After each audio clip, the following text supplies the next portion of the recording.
Hi, so I didn't realise that my camera had stopped recording when I just got in the front, which is brilliant news. So basically I've set up the seat through the settings, which I'll show you in a second, on the home infotainment, to set the front passenger, fully forward. So I guess if you had an executive in this seat, you could fully set it forward so he's comfortable, and then I guess you can fully attempt to go as far back as possible with the rear left seat. So that's pretty cool. So now I'm going to go back in the front where I thought I'd recorded and show you the home infotainment. I'll show you also right at the end the side step, which is pretty handy actually to get in and out of the car.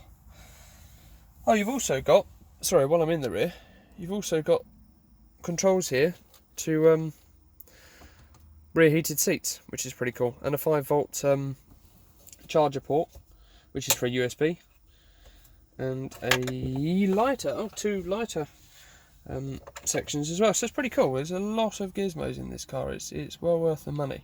82 grand to be exact, this standard model. So we're back in. Apply foot on the brake, push the button, the car starts up. And so what I did to move the seat forward, let it load up. This is pretty cool. The screen just tips forward, so when you stop the car, the screen goes flat. When you start the car, the screen comes into a readable angle, although you'd still be able to read it anyway, but I guess it's a posh gimmick. Press screen continue. So just slide right, click seats not available, click seats.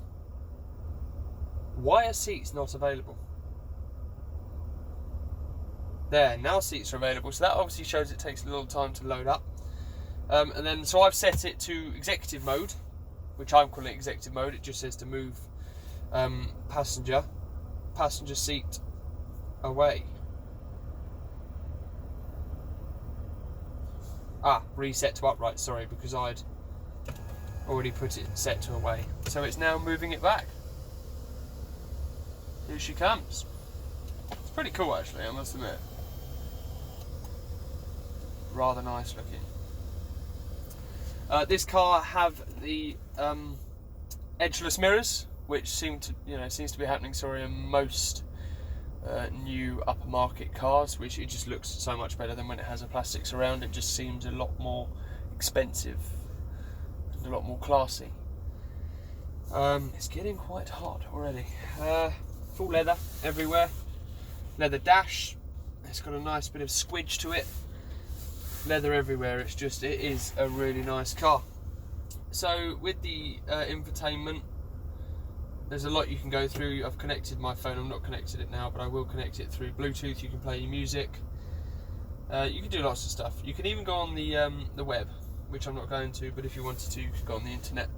There's lots of controls on the steering wheel as well, which enables you to not have to touch the screen when driving, so you can accept the calls, you can voice commands, so when you get a text, you can get the lady to speak to you. And I had the volume, the people before me had the volume on neighbourhood, so it was ridiculously loud. But that's pretty cool. There's lane assist, so you keep you in between. There's loads of stuff you'd expect a car of this calibre to have. Terrain-wise, you can go off-road, and it has a downhill mode. It has a low torque mode, so that you're high torque, low revs, so that if you're off-roading or off balance on rocks, you can turn traction control off as well, which is pretty cool. It's just buttons galore, really. Nice surround sound system. Everything with it is rather nice. Can't really think of anything else to show you. So I'm just going to show you the deployable side step, which again is pretty smart. I'm going to have a look at the camera now, go down with it. So as you get out, turn the car off. Car is off. As we get out, here she comes. And we step out like royalty. down onto our side mat, and down we go. And you can actually raise the car, like I say, up and down, but that for me is just a bit of a gimmick. So here you have the Range Rover Vogue SE Special Electronics. I hope you liked my video. It wasn't the best quality wise, i.e. camera work, but you know, I'm new to the game, so hope you enjoyed my honest review, and I hope you like what you saw as well. Take care and speak to you soon.